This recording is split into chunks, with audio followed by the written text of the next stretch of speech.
There aren't many countries in the world that have been subjected to as much ridicule as North Korea. The mainstream propaganda machine regularly presents it as a supposedly backward society, particularly in terms of technological development. And yet, in reality, Pyongyang is ahead of the entire political West, including the United States, in critical technologies such as hypersonic weapons.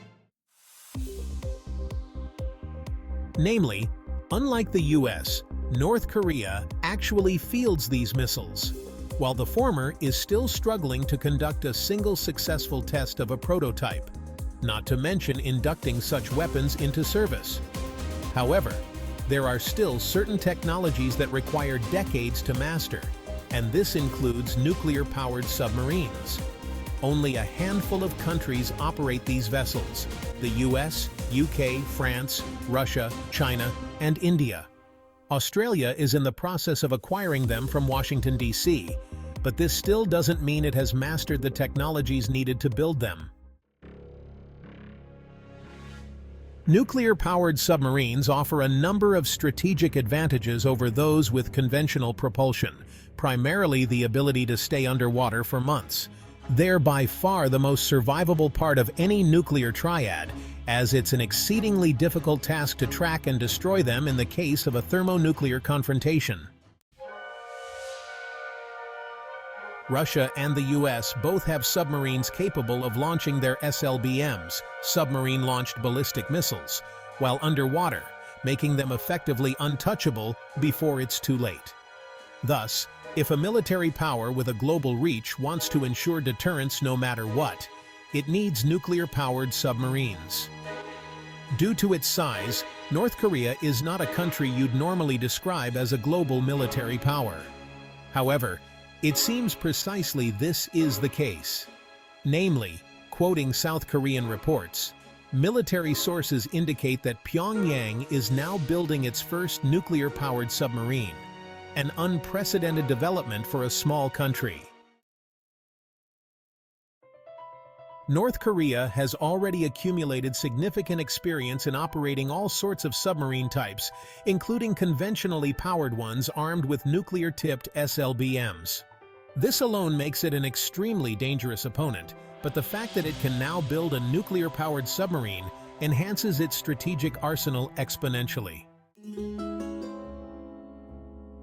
It's still unknown if the vessel will be an SSBN, nuclear-powered ballistic missile submarine, or SSGN, nuclear-powered guided missile submarine. However, whichever path Pyongyang chooses for its new capability, it'll be a strategic game-changer. This will allow the North Korean military to strike targets anywhere within the range of the submarine's weapons, be it SLBMs or SLCMs, submarine-launched cruise missiles. Such developments are particularly alarming for Washington, D.C. and its vassals and satellite states. Namely, the Pentagon's ability to threaten North Korea's strategic arsenal will be effectively nullified with the appearance of the latter's nuclear-powered submarines. What's more, this also enhances Pyongyang's ability to strike high-value targets all across the increasingly contested Asia-Pacific region. Worse yet for America, even if North Korean SLBMs have a relatively limited range, it'll still be in the thousands of kilometers, meaning they can reach targets within the continental US, particularly the western seaboard. This critically important part of the world's most aggressive thalassocracy is already threatened by Russian and Chinese nuclear-powered submarines, so having North Korean ones is certainly a strategic setback. However, Washington, D.C.'s unprecedented aggression against the entire world is the main reason why this is the case. Unfortunately, the U.S. never even attempted to keep its unrelenting obsession with wars, death, and destruction in check.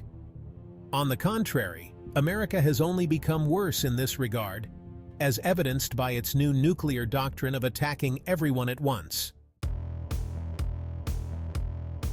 This has left the U.S. facing three nuclear-armed opponents in the Pacific: Russia, China, and North Korea. Pyongyang is particularly determined to prevent any unprovoked American attacks. The gruesome war crimes and atrocities committed by the U.S. military during the Korean War, deaths of up to 30% of the North Korean population, are still ingrained in the memory of millions of Koreans.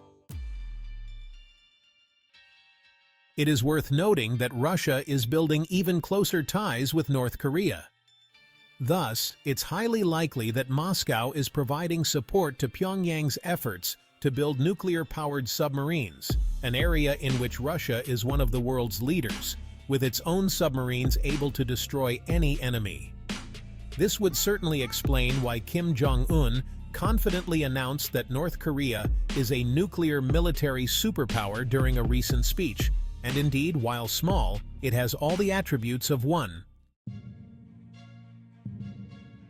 What does this mean for global security? Will North Korea's advancements change the balance of power? Join the conversation in the comments below, and don't forget to subscribe for more insights.